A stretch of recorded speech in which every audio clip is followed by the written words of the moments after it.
तो कई बार ऐसा होता था कि मैं उनके साथ चलता था, हम लोग किताब वगैरह अपना डिस्कस कर लेते थे। एक दिन हम लोग ऐसे ही चल रहे थे और एकदम से बोलते हैं रुक जाओ, रुक जाओ, राष्ट्रपति आपको बोलेगा रुक जाओ तो आप रुक जाओगे, है ना, रुक गए। फिर उन्होंने कहा turn around and let us go in the reverse direction. When the president says turn around and go in the reverse direction, you turn around and go in the reverse direction. So we started going the other way. अब वो तो मेरे शिक्षक भी थे तो थोड़ा liberty थी मेरे में। पूछा क्यों किया आपने ऐसा, why did you why you going opposite. So बोलते हैं यू फेलो, उनका तरीका था बोलने का, you fellow you didn't see. I said what, said you see that flower.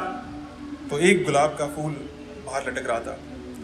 मैं yes I see the flower, good flower, what should I do. He said no, you see what is sitting on the flower. Insect is sitting on the flower. He said, which insect is it? You're not seeing it well.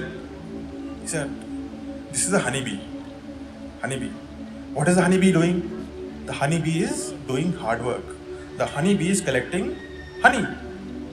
And the flower loves it because flowers के लिए, pollination के लिए honeybee का honey collect करना बहुत ज़रूरी है. And he said, look at that tree.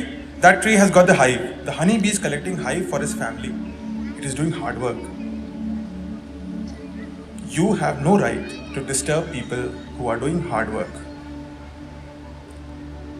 एक ऐसे देश का राष्ट्रपति जिसकी आर्मी दुनिया में तीसरी सबसे बड़ी आर्मी है,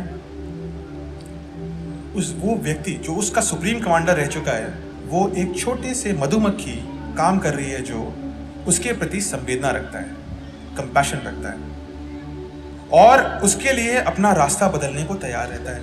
क्यों? क्योंकि हनी बी एक इंपॉर्टेंट काम कर रही है और हनी बी कठोर मेहनत कर रही है। और जो आदमी कठोर मेहनत करता है और दूसरों के लिए काम करता है, वो सबसे महान होता है।